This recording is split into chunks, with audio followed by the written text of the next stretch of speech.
오늘 우리에게 주시는 하나님의 말씀은 신약 성경 에베소서 6장 1절로부터 9절 말씀입니다.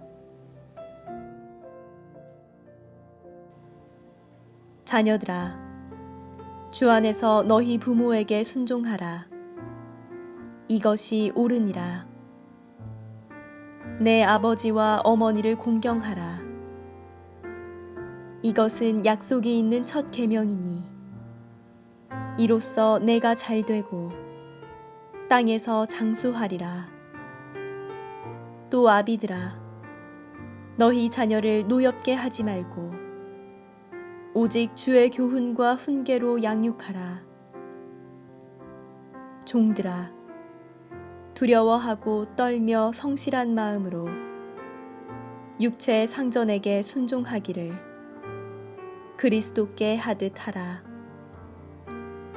눈가림만 하여 사람을 기쁘게 하는 자처럼 하지 말고 그리스도의 종들처럼 마음으로 하나님의 뜻을 행하고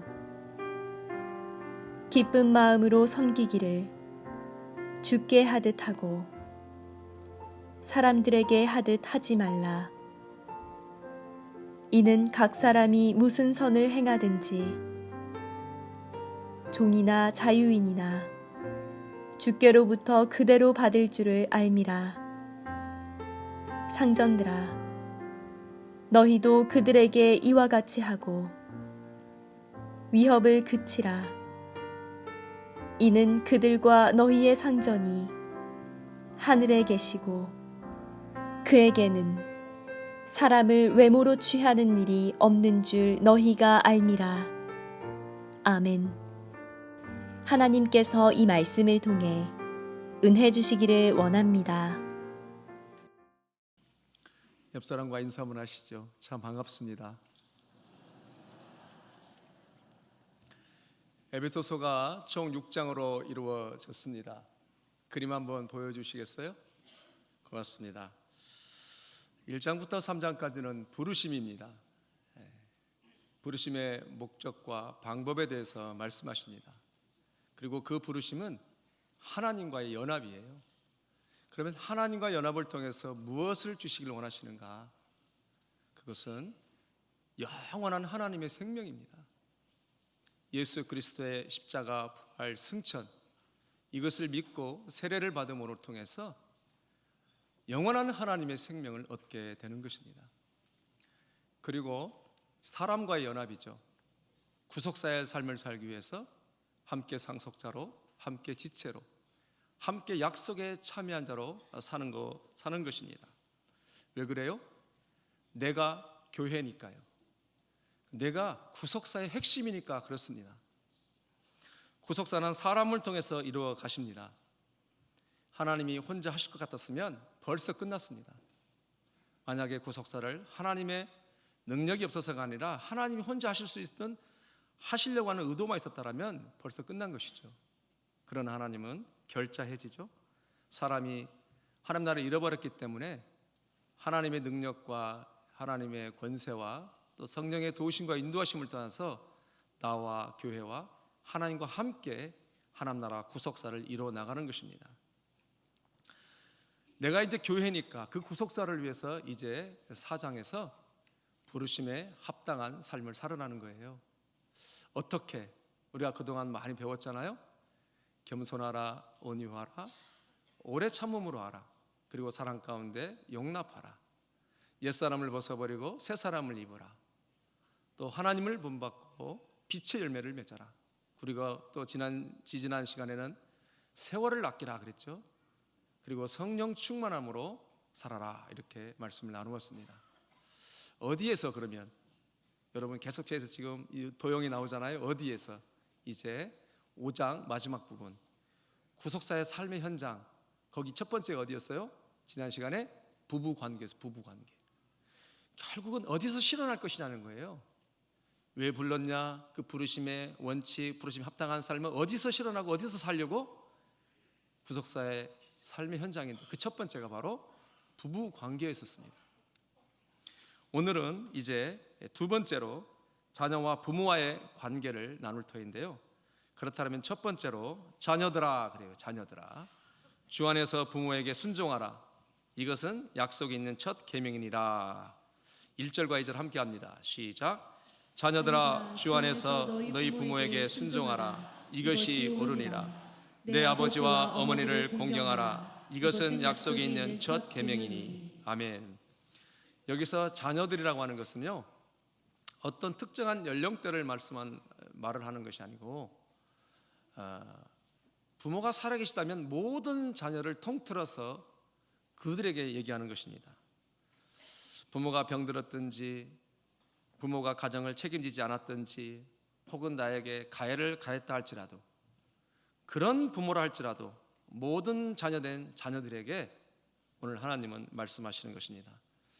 2절을 보니까 내 아버지와 어머니를 공경하라. 이것은 약속이 있는 첫 계명이니 그럽니다. 하나님께서는 당신의 언약 백성들 가운데 10계명을 주셨습니다.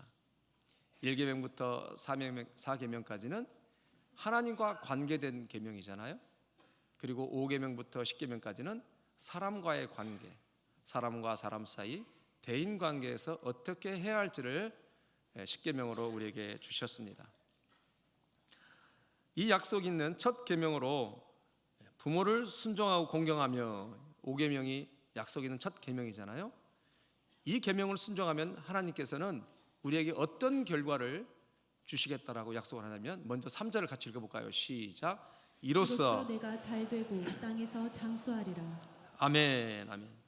하나님이 부모에게 순종하면 이렇게 약속을 해주시는데 이렇게 약속의 계명으로 부모에게 순종하고 공경하면 축복하시겠다라고 첫 계명을 약속하시는데 왜 그럴까? 많은 계명 중에 다른 계명은 이렇게 약속의 첫 계명이라고 말씀하지 않으시고 또 결과에 대해서 축복을 말씀하지 않으시는데 왜 부득이 부모에게 공경할 때 하나님은 이렇게 약속을 하실까? 이유가 있지 않겠어요? 그 이유는 뭐냐면요, 그만큼 부모를 공경하는 일이 어렵다는 거예요. 하나님 이걸 잘 아신다는 것입니다. 여러분, 우리가 살다 보면 부모가 공경받을 만한 부분만 있는 것은 아니잖아요. 그만큼 부모를 공경한다라고 하는 것은 쉽지 않음에도 불구하고 하나님의 계명을 지키면, 하나님 말씀하신 바를 지키면 약속의 첫 계명으로 말씀하시면서 복을 주시겠다고 우리에게 약속을 하십니다. 10계명이 1계명부터 3명까지는 하나님의 관계잖아요. 그리고 5계명부터 10계명까지는 사람과의 관계인데 중요한 얘기인데요. 여러분, 10계명을 두 돌판에 편성한다고 할 때 1계명부터 3계명까지는 한쪽으로 편성되어지잖아요. 그런데 사람에 관계된 5계명이 하나님의 계명에 편성되어져서 10계명이 돌판이 두 개가 놓여졌다는 거예요. 이 말씀은 부모에게 잘하는 자는 나 하나님에게 잘하는 것으로 보시겠다라고 하는 적극적인 해석으로 하는 많은 학자들이 있습니다. 그것이 상당히 지배적이에요. 그러니까 얼마나 부모의 역할가 중요하냐면요, 그렇게 하는 이유는 씨와 통치권이 부모로부터 흘러오기 때문에 그렇다는 거예요. 물론 하나님께서 생명의 주관자가시고 생명은 하나님이 주시지만 결국은 부모를 통해서 그 잃어버렸던 하나님 나라가 회복되어져야 되고 잃어버렸던 당신의 백성들이 부모를 통해서 회복되어지기 때문에 부모에게 잘해야 된다는 거예요. 그래서 하나님께서 첫 계명이니, 약속의 첫 계명이니 이 계명을 지키는 자에게 잘되고 장수함을 주시겠다라고 하나님이 약속하시는 거예요. 그럼 3절에 하나님이 부모에게 순종하는 자에게 두 가지를 축복하신다고 그러잖아요. 첫 번째는 잘되고 두 번째는 장수할 것이다. 자, 그러면 먼저 잘된다, 형통케 하신다 이렇게 말씀을 하시는데, 형통의 의미가 뭐냐? 형통의 의미가, 여러분, 형통은 그 자녀가 절대로 문제가 없거나 고난을 당하지 않는다는 의미가 아니고요, 하나님이 그 자녀와 함께 하시고 힘을 주시고 돌봐주셔서 그 인생을 승리로 이끌어 나간다라고 하는 것이 바로 형통의 의미라는 거예요. 믿습니까? 우리가 자칫 잘못하면 형통을 이 땅에 눈에 보이는 것, 한정된 것을 가지고만 형통이라고 생각할 수 있는데 성경에서 말하는 하나님이 말씀하시는 그 형통의 의미는 바로 이렇다는 의미예요. 그 인생의 여정 가운데 무슨 일이 닥쳐오든지 간에 능히 정복하고 승리할 수 있도록 하나님이 돕는다. 이것이 바로 형통의 의미예요. 여러분 창세기에 보면 요셉을 잘 알 겁니다. 요셉이 형들에게 팔려서 애굽으로 노예로 팔려가잖아요. 근데 그가 어려운 중에도 고난 중에도 하나님이 함께 하심으로 형통하였다, 이렇게 성경은 말씀하고 있어요. 창세기 39장 2절과 3절을 같이 합니다. 시작. 여호와께서 요셉과 함께 하심으로 그가 형통한 자가 되어 그의 주인 애굽 사람의 집에 있으니 그의 주인이 여호와께서 그와 함께 하심을 보며 또 여호와께서 그의 범사에 형통해 하심을 보았노라. 아멘. 요셉이 하나님과 함께함으로 형통하는 거하고 하나님이 함께 하심으로 형통하는 거하고는 신약적으로 매우 다릅니다. 여러분, 사람이 하나님과 함께함으로 형통한다는 것은 한계가 있어요. 왜냐하면 내 심리적인 상태, 삶의 정황, 환경에 따라서 언제든지 그 형통함이 바뀔 수가 있습니다. 그러나 하나님이 함께 하심으로 형통한다라고 하는 것은, 이것은 뭐예요? 영원까지 가는 거예요. 영원까지 가는 거예요. 변개치 않는다는 거죠. 변하지 않는다라는 거예요. 항상 하나님 함께 하심으로 승리의 여정을 주시겠다는 것이죠. 고난 가운데도 나를 도우시고 길을 열어주신다는 거예요. 그러니까 그것을 누가 본 거예요? 요셉의 주인이 본 겁니다. 그래서 범사의 형통해 가심을 보았다 그래요. 따라서 요셉은 어려운 중에도 하나님 인도해 주시고 돕고 피할 길을 늘 열어주셨다는 거예요. 여러분, 그 노예 생활이 만만치 않았을 거예요. 쉽지 않았을 거예요. 이리 가라면 가야 되고 저리 가라면 가야 되고 주인에게 신뢰를 받기까지는 엄청난 많은 시간이 필요했을 것입니다. 그런데 그런 모든 여정을 그 보디발 장군이 봤다 안 봤다? 봤다는 거예요. 하나님이 함께 하심으로 그가 형통케 되었다, 이러는 것이죠. 구약 성경에 보면 여러분 잘 아시는 것처럼 사울 왕이 있어요. 사울 왕. 하나님의 영이, 하나님이 사울을 떠나니까요, 그가 왕으로 있어도 그 삶이 참 비참하더라고요. 여러분, 하나님이 함께 하신다는 건 이런 거예요. 여러분 사무엘상 16장 14절에 이렇게 말합니다. 함께 합니다. 시작. 여호와의 영이 사울에게서 떠나고 여호와께서 부리시는 악령이 그를 번뇌케 한지라. 아멘. 아멘. 하나님이 함께 하신다는 게 이토록 중요하다는 거예요. 진정한 형통이 뭐냐는 것이죠. 하나님이 함께 하심이에요. 붙드시고 도우시고 피할 길을 여시고 함께 하시고, 이게 성경에서 말하는 형통이죠. 자, 말씀을 좀 더 이어가 보겠는데, 여러분 악인에게도 형통이 있어요, 없어요? 있어요. 악인에도 형통이 있습니다. 그러나 악인에게 있어서 형통이라고 하는 것은 이 땅의 것입니다. 유한한 것이 한정되어 있어요. 한시적인 것이죠. 영원한 것이 아니라는 거예요. 그래서 성경은 우리에게 뭐라고 하냐면 악인의 형통을 부러워하지 말라 그래요. 시편 37편 35절 36절입니다. 함께 합니다. 시작. 내가 악인의 큰 세력을 본즉 그 본래 땅에 서 있는 나무 잎이 무성함과 같으나 내가 지나갈 때 그는 없어졌나니 내가 찾아도 발견하지 못하였도다. 아멘. 그러나 하나님이 약속하시는 형통은 영원한 거라고 하는데 신명기 19장 9절 제가 합니다. 그런즉 너희는 이 언약의 말씀을 지켜 행하라. 그리하면 너희가 하는 일의 모든 것을 형통하게 하리라 그래요.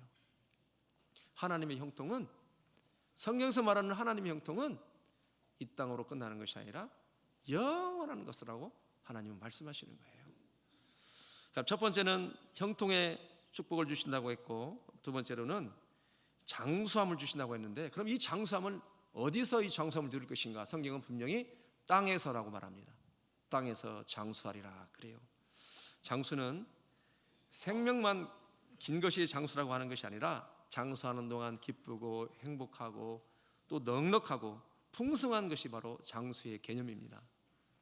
만약에 장수가 생명만 길고 아프고 가난하고 고난스럽고 그렇다면 그게 복이 되겠어요? 복이 아니죠. 그죠? 여러분, 생명만 긴다고 비루한 인생을 살면 그건 오히려 축복이 아니라 저주죠, 저주. 그러니까 성경에서 말하는 장수라는 개념이 바로 그런 개념이라는 거예요. 오래 살게 하고 모든 것을 채워주고 함께하는 의미입니다. 그럼 한마디로 오늘 부모에게 순종하는 자에게 잘되고 형통함을 준다고 했는데, 그를 한마디로 성경은 이렇게 말합니다. 시편 91편 15절부터 16절은 이렇게 말합니다. 함께 합니다. 시작. 그가 내게 간구하리니 내가 그에게 응답하리라. 그들이 환난 당할 때 내가 그와 함께하여 그를 건지고 영화롭게 하리라. 내가 그를 장수하게 함으로 그를 만족하게 하며 나의 구원을 그에게 보리라 하시도다. 아멘. 뭐라 그래요? 환난 당할 때 그와 함께할 것이고 그를 건질 것이고 세울 것이고 영화롭게 하실 거라는 거예요. 성경에서 말하는 형통은 이겁니다. 여러분, 살다 보면 우리가 실수할 때가 있잖아요. 넘어질 때가 있잖아요. 우리가 그릇되어져서 모든 것을 어그러지게 할 때도 있잖아요. 그럼에도 불구하고 하나님 어떻게 한다라는 거예요? 그가 환난당할 때, 간구할 때 내가 세울 것이고 건질 것이고 영화롭게 하실 거라는 거예요. 이것이 약속이죠. 근데 거기서 끝나는 게 아니에요. 장수함을 주시되 만족함으로 주시겠다라는 거예요. 그렇게 말씀하신 16절이에요. 내가 그를 장수하게 함으로 그를 만족하게 하며. 가늘다랗게 길게 산다는 것이 아니라 풍성하게 채워지면서 만족하게 하시겠다라고 하는 것이 우리를 향한 하나님의 약속입니다. 부모를 공경하면 어려운 중에도 이렇게 하시겠다고 하는데, 여러분, 그런 말씀이 지금부터 중요해요. 그러면 부모에게 순종한다는 기준이 뭐냐? 여러분, 기준을 알아야 돼요. 기준을. 약속의 첫 계명으로 엄청난 축복을 주시겠다고 이렇게 약속을 하셨는데, 그럼 그 부모에게 순종한다는 그 기준이 뭐냐는 거죠. 그 기준을 알아야 돼요. 그 순종의 기준은 뭐냐면요, 바로 오늘 말씀의 제목입니다. 주 안에서예요. 주 안에서. 여러분, 오늘 본문 말씀 6장 1절은 제가 읽겠습니다. 이렇게 말합니다. 자녀들아, 주 안에서 너희 부모에게 순종하라. 이것이 옳으니라. 기준은 뭐라고요? 주 안에서예요. 주 안에서를 강조하는 것은 아무거나 모든 것을 다 한다는 것이 아니에요. 다 할 수 없기 때문에 누구 안에 사라는 거예요? 주자로 시작하는데 주 안에 사라는 거예요. 다 할 수 없기 때문에. 다시 말해서 주님을 섬기면서 할 수 있는 일이 있고 할 수 없는 일들이 있더라는 거예요, 여러분. 오히려 주 밖에 있으면 뭐든지 더 할 수 있겠죠. 그러니까 주 안에 있기 때문에 할 수 있는 일이 있고 할 수 없는 일이 있다라는 거예요. 그러면 가령 주 안에서 내 부모를 공경하라는 것이 뭐냐? 구체적으로 말씀을 나눠보겠는데, 이렇습니다. 부모를 공경한다는 이유로 예수 믿는 자녀가 주일과 상관없이 부모를 공경한다는 명분하에 늘 주일에 대한 개념, 첫날, 첫것 하나님의 것인데도 불구하고 공경한다는 명분하에 늘 부모님을 섬긴다. 이것이 합당한 걸까요? 우리가 생각해 봐야 된다는 거예요. 주 안에서 부모를 섬긴다는 것이 뭔지를 알아야 된다는 것이죠. 좀 더 구체적으로 설명해 보십시다. 내가 부모를 공경해야 되니까 어떤 이유를 막론하고 예수 믿는 자녀인데도 불구하고 무조건 어떤 상황 가운데도 부모를 공경해야 된다. 이것도 합당치 않다라는 것이죠. 한 번 더 설명해 보십시다. 감이 잘 안 오니까. 어떤 믿는 청년이 부모에게 잘하고 공경하라고 했기 때문에 그 믿지 않는 부모가 늘 제사상에 절을 하라고 해서 공경한다는 측면에서 여러분, 예수 믿는 자녀가 늘 절한다고 생각해 보세요. 이것이 주 안에서요, 주 밖에서요? 지금 주 밖에서 하는 것이죠. 그러니까 성경은 우리에게 분명히 말씀하시길 뭐라고 그래요? 주 안에서 부모를 공경할 때 잘되고 장수함을 준다고 했지, 주님 밖에서 잘하는 것은 하나님이 원치 않는다라는 거예요. 그냥 사람들이 하듯이 주 안에서 할 수 없는 일들을 통해서 공경한다라면 어떻게 구속사가 흘러가겠냐는 거예요. 주 안에서 해야지 주 밖에서 할 수 있는 일들을 공경한다라면 어떻게 하나님이 그 언약 잘되고 장수함을 줄 수 있겠냐는 것입니다. 여러분, 공경한다는 명분하에 늘 부모님에게 술을 대작해드리고 또 공경한다는 명분하에 늘 부모님이 심심할 때 같이 고스톱 쳐드리고, 여러분, 그러면 과연 이게 주 안에서 부모님을 섬기는 걸까요? 재미있는 이야기도 있더라고요. 이 고스톱이라고 하는 것은 1대1로 예를 들어서 거울 보고 쳐도 돈이 빈다고 하더라고요. 이게 이 얘기는 무슨 얘기예요, 여러분? 그만큼 돈에 관계하는 것은 부모 자식 간에도 민감하다 그 얘기예요. 그러니까 하나의 시사적인 측면에서 예를 들어드린 겁니다. 우리가 부모님을 섬긴다는 게 성경적으로 뭔가? 누구 안에서? 주 안에서. 이것이 참 중요하다는 거예요.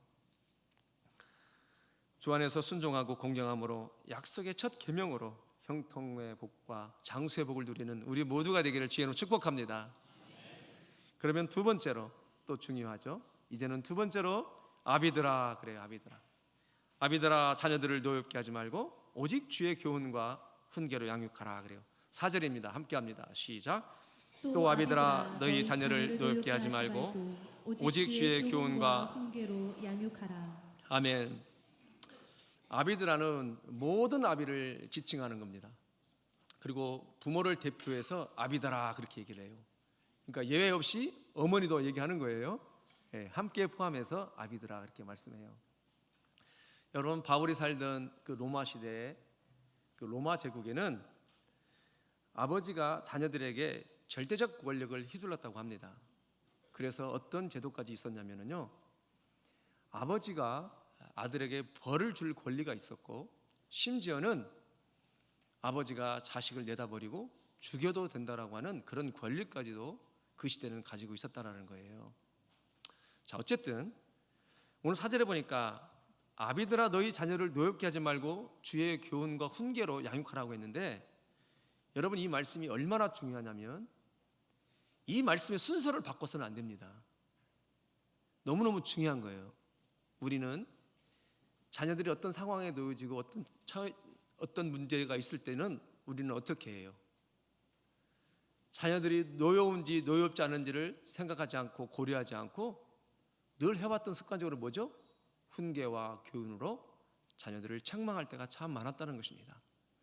그럼 이 말씀은 아비들아 자녀를 노엽게 하지 말라고 하는 것은 먼저 자녀의 심리적인 상태를 살피라 그런 의미예요.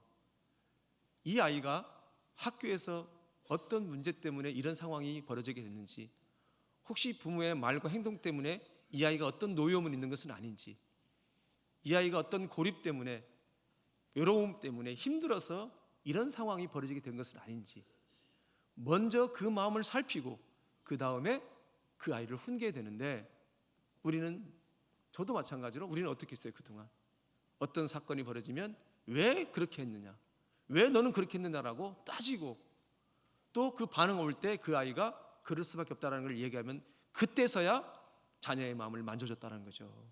그러지 말라든가 잘 타일렀다든가. 그런데 오늘 성경 우리에게 뭐라고 그래요? 아비들아 순서적으로 자녀를 노엽게 하지 말라. 그리고 오직 주의 훈계와 교훈으로 양육하라는 거예요. 참 중요하다는 것이죠.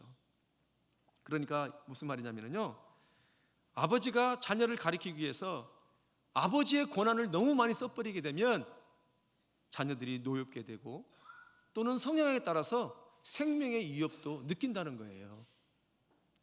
여러분 자녀들이 성향이 다 다르잖아요. 그죠? 어떤 아이들은 조금 단단한 아이가 있고 식물을 먹을 수가 있잖아요. 젖을 먹기도 하지만 다 아이들이 달라요. 우리 자녀들이 다 다릅니다. 그러니까 성향에 따라서는 아버지가 권리를 지나치게 남용하거나 권리를 써버리게 되면 그 아이는 생명의 위협을 느껴서 심리적으로 엄청난 위축을 느끼게 되고 어떻게 보면 큰 상처를 입게 되는 거예요. 더 나아가서는 사회적으로 사회생활을 못할 수도 있다는 거예요. 가정생활 가운데. 그러니까 하나님께서 뭐라고 그래요? 자녀들을 노엽게 하지 말라. 먼저 그 심정을 살펴다오 그래요. 그런 다음에 해도 늦지 않다라는 것이죠.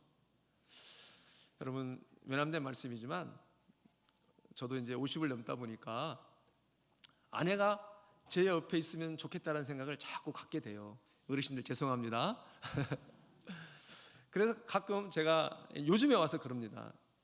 제 아내 이제 이은영 씨 한다든가 뭐 사모 한다든가 제 누구누구 엄마 이렇게 불러서 잠깐 와보세요 그러면 제 마음은 옆에 있어주면 좋겠다는 마음으로 이렇게 부르거든요.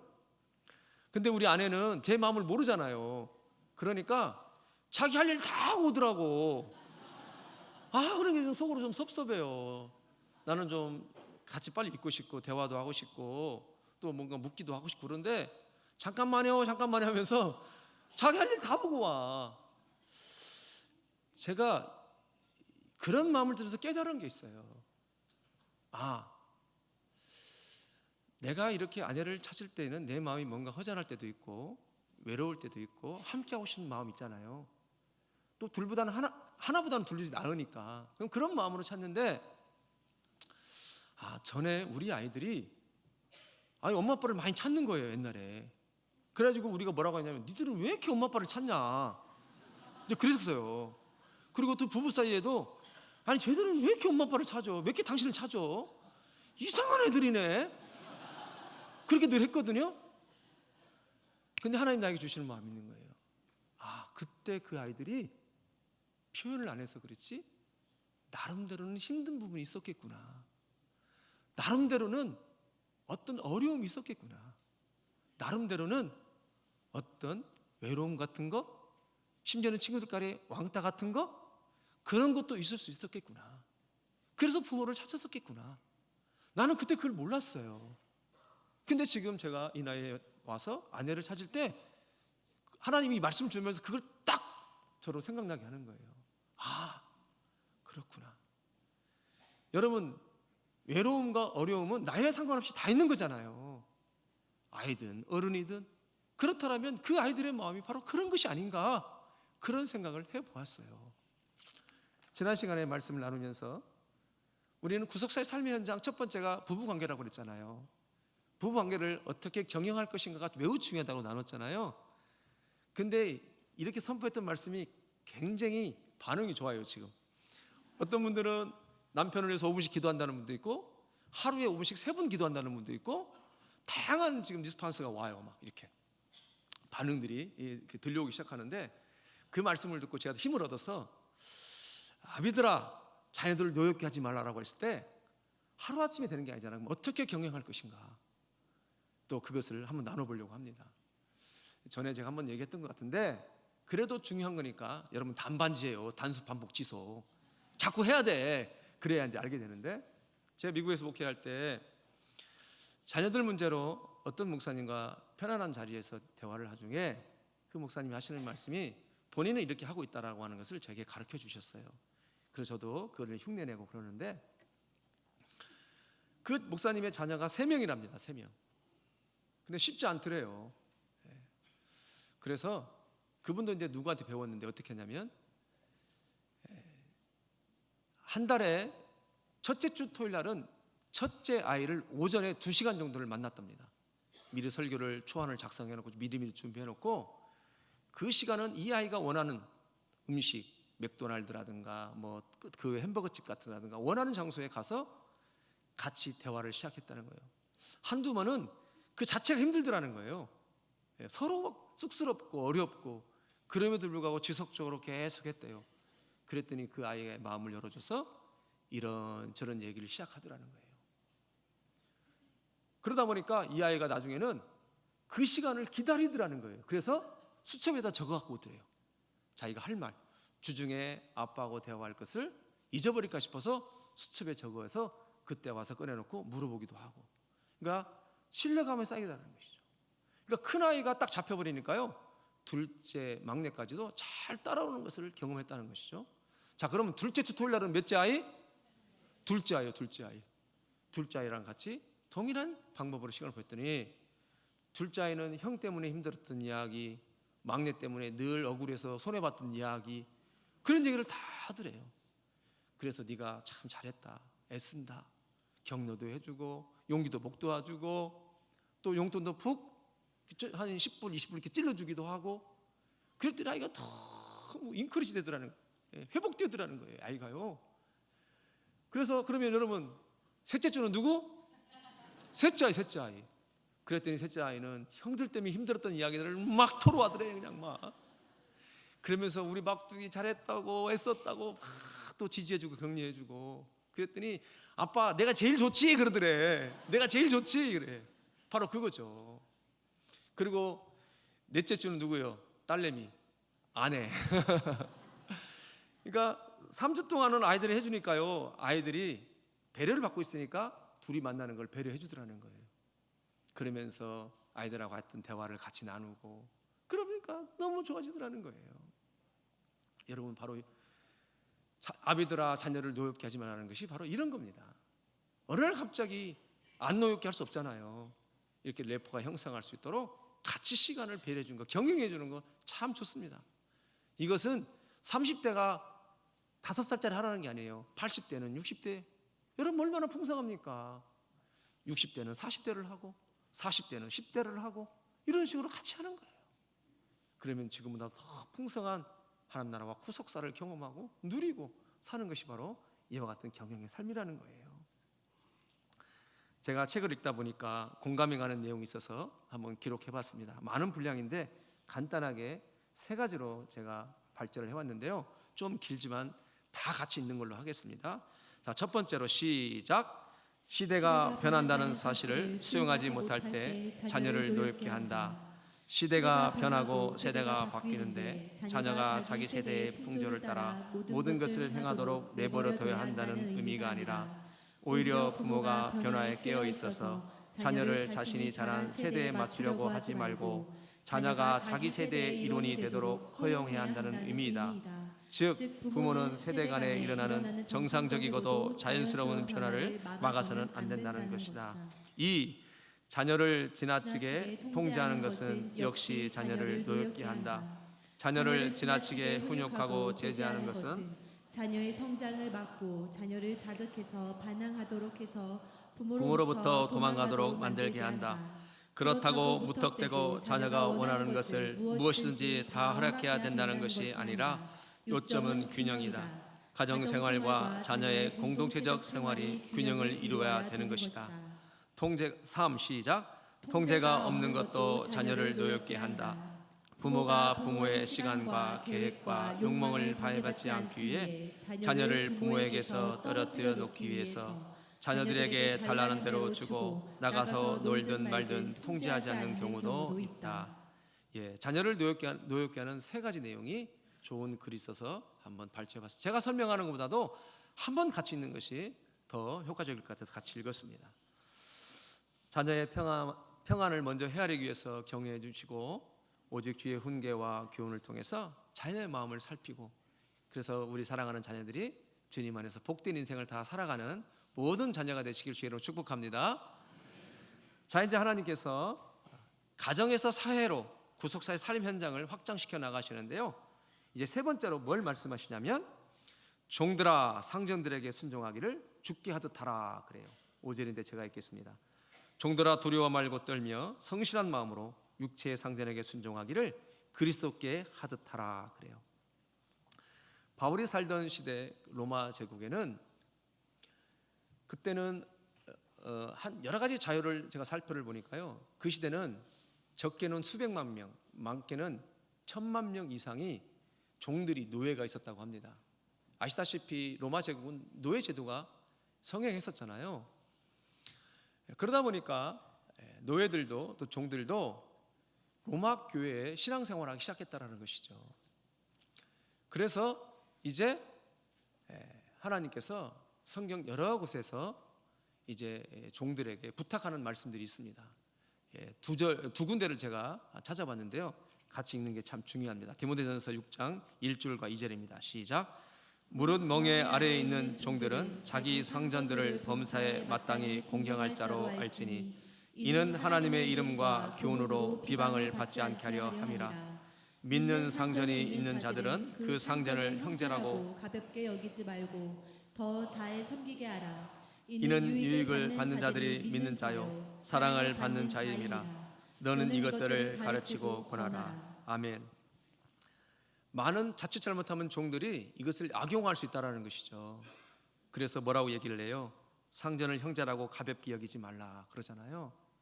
때때로 많은 종들이 직장 생활하면서 그 상전이 믿는다는 것 때문에 너무 많은 것을 요구하기도 하고 그것을 악용하는 경우가 참 많다는 것이죠. 그래서 하나님께서 그러지 말라고 이렇게 얘기하는 것입니다. 그리고 또 중요한 2번째 디도서 2장 9절부터 10절인데 함께 합니다. 종들은 자기 상전들에게 범사에 순종하여 기쁘게 하고 거슬려 말하지 말며 훔치지 말며 오히려 모든 참된 신실성을 나타나게 하라. 이는 범사에 우리 구주 하나님의 교훈을 빛나게 하려 함이라. 아멘. 여러분 말씀을 묵상하는데 하나님 주시는 마음이 있었어요. 왜 하나님은 이렇게까지 종들이 상전을 그리스도께 하듯 하라고 했을까? 그 이유가 있지 않겠어요? 그 이유는 종들이지만 노예이지만 그리스도교로 들어왔던 수많은 크리스찬들을 하나님은 보호하고 싶었던 거예요. 여러분, 하나님이 이것을 지정하지 않았다면 죄성을 가진 우리 사람들은 엄청나게 함부로 했을 것입니다. 상전들에게, 권력자들에게 막무가내하게 했을 거예요. 그렇다면 결국 손해는 누가 보는 거예요? 종들이 보는 겁니다. 여러분, 권력자들과 있는 사람들은 손해보지 않습니다. 오히려 그렇게 했다가는 그 권력으로 믿는 크리스찬들이, 종들이 다 말살당할 수도 있고 종교적인 탄압을 받을 수도 있고 더 많은 불이익을 받을 수 있어서 직장을 다 잃어버릴 수도 있다는 거예요. 그래서 하나님은 보호 차원에서 이렇게 종들이 상전들에게 잘하라고 했다는 하나님의 마음이 있더라고요. 하나님이 얼마나 신실하시고 배려가 많으시는지, 성실하시고, 저도 깜짝 놀랍니다. 말씀을 묵상하면서. 여러분, 자, 그렇다면 이제 이 종들에게 하나님이 두 가지를 잘하라고 얘기하는데, 첫 번째로는 5절에 보니까 두려움과 떨림으로 순종하라 그래요. 이 말씀은 무슨 말이냐면, 이웃사람을 두려워하거나 불쾌한 일이 일어날까 봐 두려워하라고 하는 것이 아니라 무책임하게 일하지 않고 주님의 이름에 해가 되지 않도록 두려움과 떨림으로 일해야 된다는 거예요. 일의 범위에 있어서 실수하지 않고 애쓰는 마음이죠. 잘하려고 하는 마음이죠. 왜 실수가 없겠어요? 그럼에도 불구하고 최선을 다해서 그렇게 하라는 거예요. 왜? 너는 교회니까, 너는 부르심을 받은 자니까, 너는 하나님의 대행자니까, 그리스도를 표현해주고 나타내줘야 되니까, 너는 그리스도의 편지니까, 너는 교회로 부름을 받은 자니까. 여러분, 구속사의 삶의 현장이 바로 이것하라는 거예요. 우리가 아무리 잘하다가도 말 한마디 잘못하면 모든 걸 다 까먹어 버리잖아요. 참 중요하다는 것이죠. 그러므로 종들아, 너희들은 상전들에게 누구에게 하듯 하라? 주 안에서 하라는 거예요. 죽게 하듯 하라는 거예요. 아내들도 누구에게 하듯 하라? 죽게 하듯 복종하라. 남편들도 아내에게 그리스도가 교회를 사랑하여 그 교회를 위하여 자기 자신을 내어준 같이 하라는 거잖아요. 계속해서 하면 뭐라고, 누구 안에 사라는 거예요? 주 안에 사라는 것이 굉장히 중요한 것입니다. 두 번째로 성실한 마음으로 그리스도께 하는 것처럼 순종하게 하라. 이 말씀은 어떤 말이냐면요, 5절부터 7절인데 5절에 성실한 마음으로 하라, 6절에 보니까 눈가림만 하여 사람을 기쁘게 하는 자처럼 하지 말고, 7절에 보니까 죽게 하듯 하고 그러죠.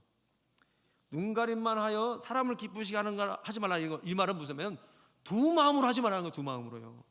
한 마음으로는 속으로 멸시하고 겉으로는 섬기는 척하고 뒤돌아서서 참으로 막말하고 흉보고 그러지 말라는 것이죠. 최선을 다해서 하라, 눈가림으로 하지 말라는 것입니다. 두 마음으로 섬기지 말라는 거예요.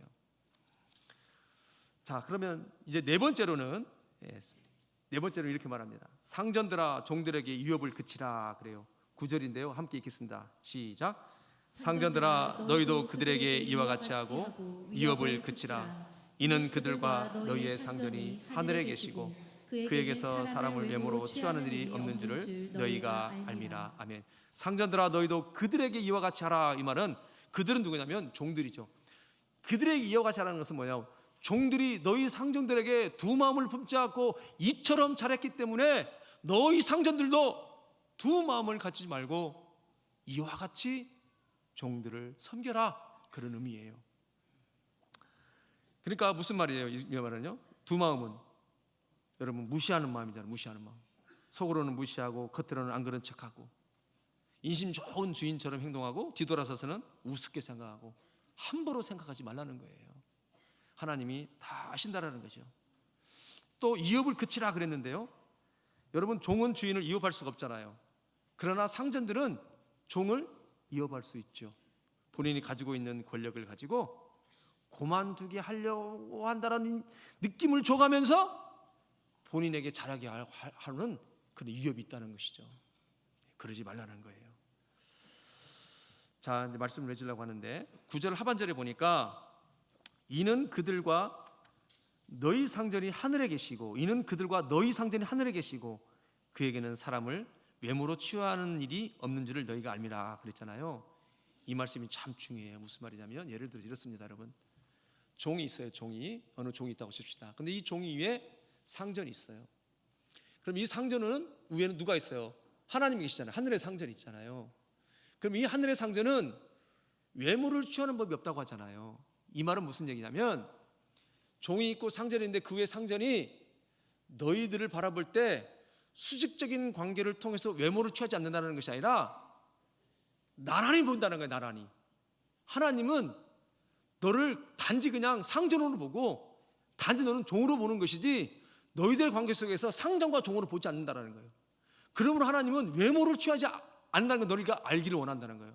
즉 그러므로 상전은 종에게 잘해야 되고 종은 상전에게 동일하게 잘한다는 거예요. 상전은 종에게, 종은 상전에게 동일하게 본다는 거예요. 하나님은 차별을 두지 않는다는 거예요. 그러니까 너희들도 어떻게 하라는 거예요? 차별을 두지 말고 서로에게 잘하라는 거예요. 서로에게 똑같은 개념으로 두 마음을 품지 않고 하라는 거예요. 이것이 바로 구속사의 삶의 현장이라는 것입니다. 사랑하는 성도 여러분, 말씀을 맺으려고 하는데 교회도 마찬가지예요. 다 섬김의 대상입니다.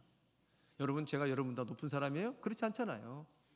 다 같은 동일한 섬김의 대상이고 저는 목사로서 여러분을 섬기는 거고 여러분은 또 성도님으로서 저를 섬기는 거예요. 하나님 보실 때는 다 똑같다 안 똑같다? 똑같은 위치라는 거예요. 똑같은 위치. 다 똑같다라는 거예요. 서로가 섬김의 대상이라는 것이요. 이것이 바로 구속사라는 것입니다. 그리고 오늘 말씀 전체적인 핵심은 뭐예요? 지성소의 스피릿, 지성소의 스피릿. 오늘 장로님이 기도해 주셨는데 지성소로, 성소 말고 더 깊숙이 들은 지성소의 스피릿. 여러분, 지성소에 언약궤가 있는데 언약궤가 뭐뭐 있죠? 십계명, 아론의 쌍난지팡이가 들어있죠. 그 다음에 만나가 들어있죠. 오늘 말씀은 뭐예요?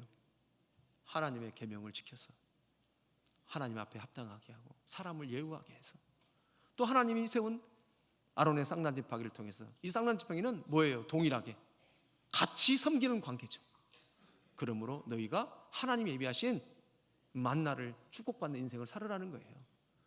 오늘 하나님께서 구속사 삶의 현장 2, 부모와 자식 간 종과 상전의 관계를 통해서 엄청난 우리에게 메시지를 주셨습니다.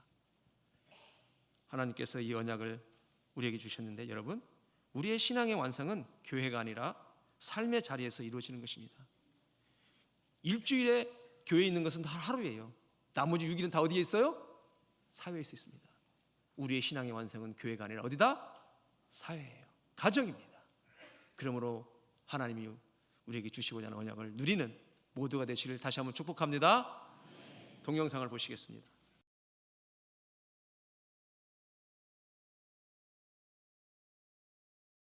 충선이 아빠, 진영이 아빠. 항상 미안해요, 걔한테는.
충선이 아빠, 김용봉.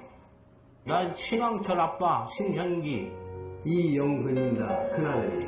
저 영우 아버지 되는 사람입니다. 조유섭 아빠, 진영이 아빠, 성함은 김성복.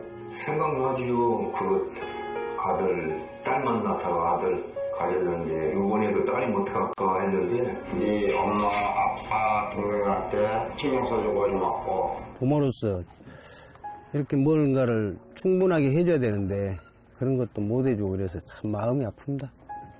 아들이라는 것은 어느 누가 바꿀 수도 없는 것이고 크게 뭐 도와주지도 못했고 했는데 그들이 알아서 잘 커가지고 계속 부족한 게 부모 마음 아닐까요? 죽는 순간까지. 제가 그런 마음으로 살고 있어요. 계속 부족한 거예요. 너무 엄하게 했던 게 그게 좀 미안해.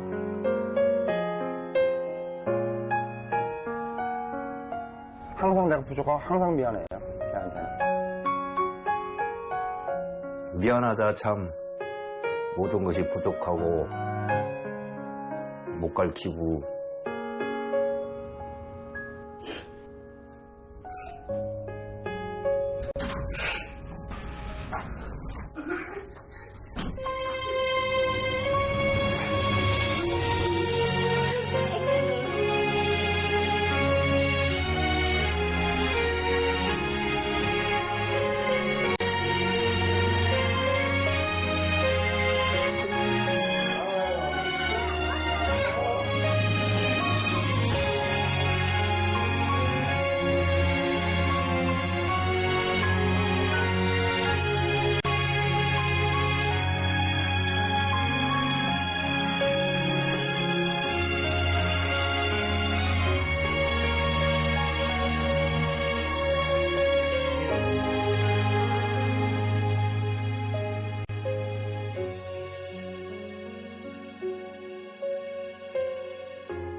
아버지로 아들로, 어머니로 딸로, 사실 그 어느 것 하나 쉬운 이름이 없습니다. 그러나 내가 예수를 그리스도로 영접했다면, 교회로 부름을 받았다면 이제 그 이름이 하나님이 내게 주신 또 다른 섬김의 자리입니다. 하나님이 이제라도 하라고 하는 것은 여러분 늦었다고요? 아닙니다. 하나님이 능력이 있으시니까 하라고 하는 거예요. 하나님이 회복할 능력이 있으니까 지금 하라고 하시는 겁니다. 그렇게 오늘 말씀을 붙잡고 구속사의 삶의 현장에 정말로 예수 믿는 그 부유함을 누리는 우리 모두가 되기를 주의 이름으로 축복합니다. 기도하시겠습니다. 하나님 고맙고 감사해요. 우리에게 얼마나 부모를 섬긴다는 것이 힘들고 어려우면 약속의 첫 계명을 주셔서 이로써 잘되고 장수함을 줄 거라고 그 상급까지 말씀하시면서 말씀하십니까? 하나님, 부모님이 아니었다면 우리가 어찌 이 땅을 밟을 수 있습니까?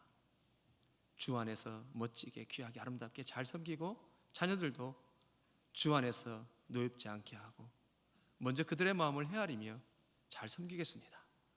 또 삶의 현장에서도 하나님 말씀하신 대로 할 때에 하나님 우리를 보호하시고 인도하시는 그 하나님을 봅니다. 그 하나님의 의도를 보고 저희들이 최선을 다해서 살게 하여 주시옵소서. 예수님의 이름으로 기도합니다. 우리 찬양하고 기도하시겠습니다.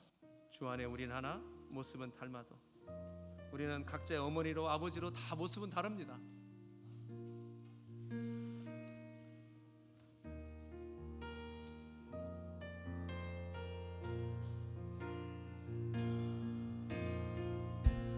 주 안에 우리 하나, 모습은 달라도 예수님 한 분만 알아내.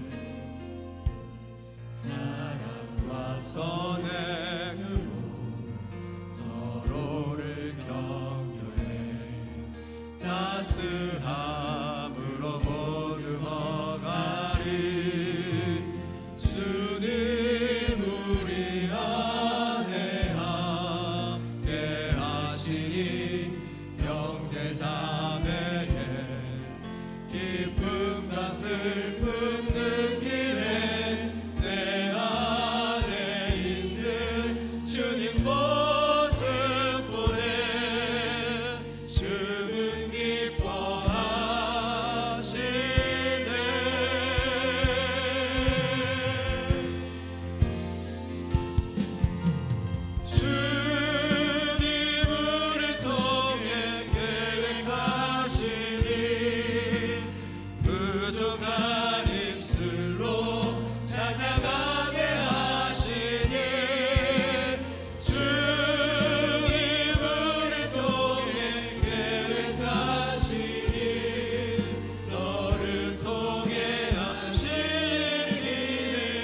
주님 우리를 통해 계획하신 일, 주님 우리를 통해 계획하신 일, 부족한 입술로 찬양하게 하시니, 주님 우리를 통해 계획하신 일, 너를 통해 하실 일 기대해. 한 번만 다시 더 주님 우리를 통해, 주님 우리를 통해 계획하신 일, 부족한 입술로 찬양하게 하시네.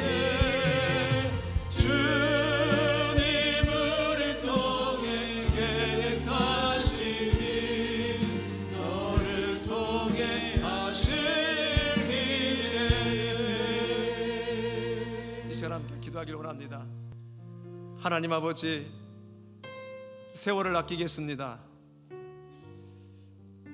구속사의 삶의 현장이 우리 가정이었고 내 삶의 자리였는데 너무 많은 놓치는 시간들을 살아왔습니다. 정작 어리석은 자로 살았을 때가 얼마나 많은지요. 하나님, 부모를 섬기고 자녀를 섬긴다고 하는 것이 얼마나 행복한 일인지, 그들을 우리에게 허락하신 것은 기뻐하라고, 즐거워하라고, 행복하라고 허락하셨는데 우리는 어느 순간 우리의 갈망 때문에 그렇게 섬기지 못했고 때로는 걸림돌로 생각할 때가 얼마나 많았습니까? 하나님, 우리를 용서하여 주시옵소서. 이제 들으신 말씀을 가지고 하나님 앞에 간절히 주의 은혜를 구하며 나가기를 원합니다. 기도하시겠습니다. 하나님 아버지, 고맙고 감사합니다. 사랑할 수 있는 부모가 있고, 아버지, 그 부모가 부모를 섬긴다는 것이 얼마나 힘들고 어려우면은 우리에게 상급을 주서다가도 부모를 섬기라고 말씀하시나이까. 하나님, 약속을 뒤로 하더라도 우리는 마땅히 부모님을 섬겨야 되고 사랑해야 되고 귀히 여겨야 됩니다.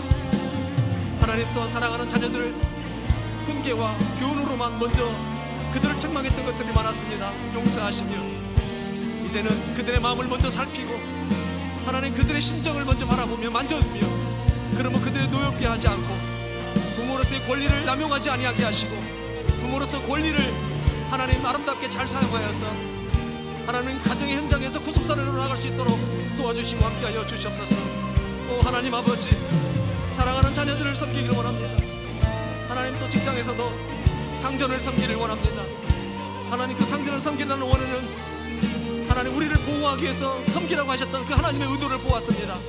상전들은 종들을 섬기라고 하는 것은 하나님 보실 때는 높고 낮음 있는 것이 아니라 다 하나님 안에서 하나라는 것을 볼 수 있습니다. 우리 교회 안에서 서로 섬기게 하시고 서로 귀하게 여기게 하시고 높고 낮음이 없다는 것을 알게 하여 주셔서 하나님, 늘 우리가 그리스도 안에서 부유한 인생, 왕으로 생명을 얻고 더 풍성케 하는 삶이 될 수 있도록 도와주시고 함께하여 주시옵소서. 인도하신 하나님을 찬양합니다. 감사합니다. 아멘.